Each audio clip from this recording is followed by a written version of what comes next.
Good evening and welcome friends to this Monday edition of Biggest Story Tonight. There has been a lot of action over inaction within the Indie bloc. Mayawati slamming Samajwadi Party for obstructing the talks she is having or her party is having with the Congress. JDU is absolutely upset at the snail's pace of decision making when it comes to deciding the convener, which obviously JDU wants Nitish Kumar to be, and talks between the Congress and the Aam Aadmi Party for Delhi and Punjab and between the Congress and the RJD for Bihar have been directionless over the last 24 hours. With just months to go for the 2024 elections, on the other hand, BJP is going all out with its poll campaign.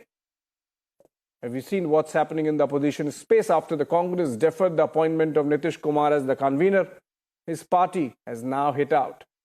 The JDU has now said it's time for the Congress to strengthen the India alliance and not just their own party. This comes on a day when the Congress has announced 540 observers for as many Lok Sabha seats, clearly indicating that Congress is going ahead with its own preparations. Listen into the JDU remarks coming in, or the JDU angst against what it believes to be Congress's busyness with its own campaign.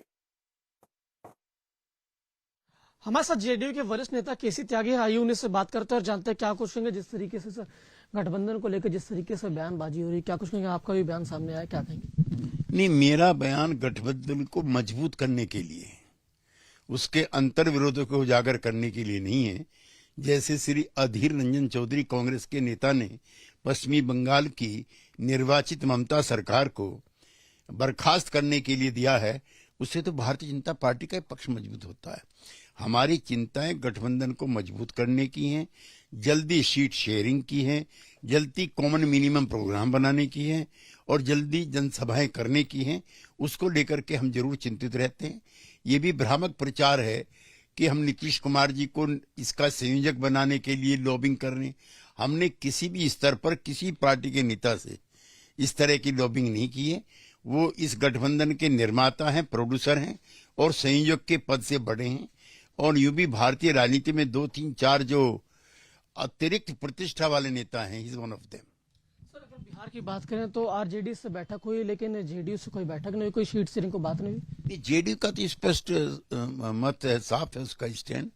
हम पिछली बार 17 सीटों पे लड़े थे, उतनी सीटों पे लड़ना चाहते हैं, जिसमें 16 सीट हमारी सीटिंग है। उसको देने का कटने का कोई प्रश्न पैदा नहीं होता। सीटों का बंटवारा आरजेडी, कांग्रेस और लेफ्ट के बीच में होना है। उनकी बैठक हो रही है, उसका स्वागत करते हैं। जिस तरीके से आप करें 17 की हमारी दावा, इसी तरीके से अलग अलग प्रदेशों से अलग अलग पार्टियां भी करी, कितनी सीट पर तो हमारी दावा है, तो फिर कैसे हो पाएगा सब कुछ?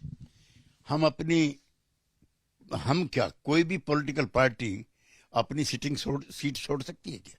फिर हम क्या छोड़ेंगे? ये तो पहली सहमति बन रही है। जिसकी सीटिंग है वो उस पर लड़ेगा, जो नंबर 2 पे है उस पर कंसीडर होगा। वही हमारा स्टैंड है। राहुल गांधी एक न्याय यात्रा भी निकाल रहे हैं, उसको लेकर क्या कुछ कहेंगे? राहुल जी की यात्रा का स्वागत है। कांग्रेस पार्टी जितनी मजबूत होगी, गठबंधन को उतना फायदा होगा। लेकिन ये कांग्रेस की यात्रा के बजाय अगर इंडिया की यात्रा होती तो और अच्छा होता। सर, बिहार में शिक्षा मंत्री चंद्रशेखर, एक तरीके से जो इन्होंने बयान दिया है कि मंदिर को लेकर क्या कुछ कहेंगे? नहीं, उनके बयान से हमारी असहमति है।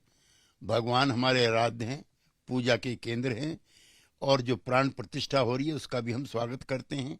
यद्यपि ये फैसला सुप्रीम कोर्ट के फैसले के अनुरूप है, न कि भारतीय जनता पार्टी के प्रचार प्रसार के। एक और विधायक है बिहार के ही, अजय यादव, उन्होंने कहा कि बीजेपी यानी जब भगवान राम का वहां भव्य प्राण प्रतिष्ठा का कार्यक्रम हो रहा होगा 22 जनवरी को, तो ब्लास्ट करा सकती है।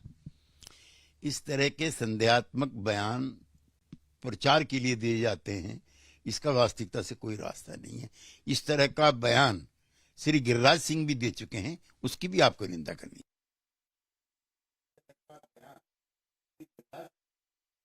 All right, fight is now erupted over the seat sharing challenge. While the RJD maintains that the alliance needs a strategy and an agenda, the Congress has now said that all alliance partners need to make compromises and sacrifices. The RJD wants to leave only 4 seats for the Congress in seat sharing arrangement for Bihar, while the Congress had contested 9 seats in 2019. Obviously, even in Bihar, things don't seem to be adding up. Listen in. हर दल जो India गठबंधन में है उसकी इच्छा तो होगी ना कि सब कुछ त्वरित गति से हो। इसमें मुझे ये कहना कि जदयू गुस्से में, ये मत कहिए। जदयू की चिंता है और वो हमारी चिंता भी है, वो गठबंधन के एक एक दल की चिंता भी है। और मैं समझता हूं कि जो भी चिंता के अवयव हैं अलग अलग दलों के, उनकी सामूहिक चिंता ये है कि कैसे एक बेहतर विकल्प दिया जाए। और मैं समझता हूं जो भी देर हुई, लेकिन अब तमाम फैसले मुझे लगता है कि जल्द से जल्द लिए जाएंगे। कौन क्या कह रहा है, पार्टी है, बंगाल क्या कह रहा है, महाराष्ट्र क्या कह रहा है, आप क्या कह रही है, इन बातों में ना मीडिया को पढ़ना चाहिए ना किसी को पढ़ना चाहिए। खबर तो चलानी है ना। इतना बड़ा जब ये गठबंधन बनता है, और गठबंधन बनना कोई मामूली बात नहीं होती, बहुत बड़ी चुनौती होती है। सबको कॉम्प्रोमाइज करना पड़ता है, तब जाकर गठबंधन बनता है, सबको त्याग करना पड़ता है। और कांग्रेस ने एक पहल कर दी है, आगे आकर के सबको आह्वान करके अच्छा मैसेज गया है देश भर के अंदर, और वो प्रक्रिया आगे बढ़ रही है।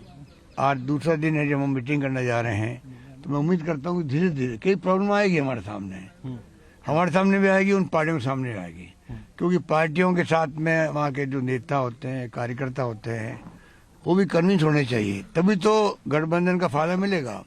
गठबंधन हो जाए और अमुक पार्टी के कार्यकर्ता जिसको टिकट नहीं मिल रही, इस पार्टी को, उस पार्टी के कार्यकर्ता जुड़े ही नहीं वहाँ काम करने के लिए, तो गठबंधन कामयाब कैसे होगा। तो सारी बातें देखनी पड़ती है कि टिकट भी मिले, जिस पार्टी को टिकट मिले, और गठबंधन में दूसरी पार्टी वहाँ पर है जो टिकट नहीं मिला है, उस पार्टी कार्यकर्ता भी उनके लिए लग जाए काम करने के लिए, तब असली गठबंधन का मतलब होता है। तो हम उम्मीद करते हैं कि जो चैलेंज हमारे सामने है इन लोगों का, जो लोकतंत्र की हत्या कर रहे हैं, जो संविधान की धज्जियां उड़ा रहे हैं, देश को बर्बाद कर रहे हैं, और खाली अपने भाषणों से और सत्ता के बल प्रयोग से एक तरफा चंदा लेने वाली पार्टी बन गई है। पूरा देश चिंतित है इस बात को लेके, बोल नहीं पा रहा डर के मारे। तो मैं समझता हूँ कि उन सब की धज्जियां उड़ रही है, और गठबंधन कामयाब हो गया तो कोई आश्चर्य की बात नहीं होनी चाहिए कि अगली बार मोदी जी सरकार नहीं बना पाएंगे।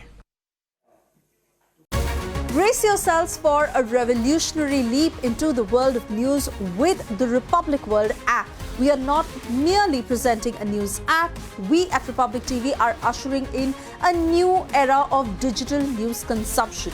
The Republic World mobile app has the essence of power of breaking news and the heartbeat of our impactful shows seamlessly integrated into a singular dynamic platform for you. Join us, viewers, in an experience that goes beyond conventional news reporting. Don't merely witness the news, become a part of it. Download the Republic World app, now available on both the Google Play Store and the Apple App Store.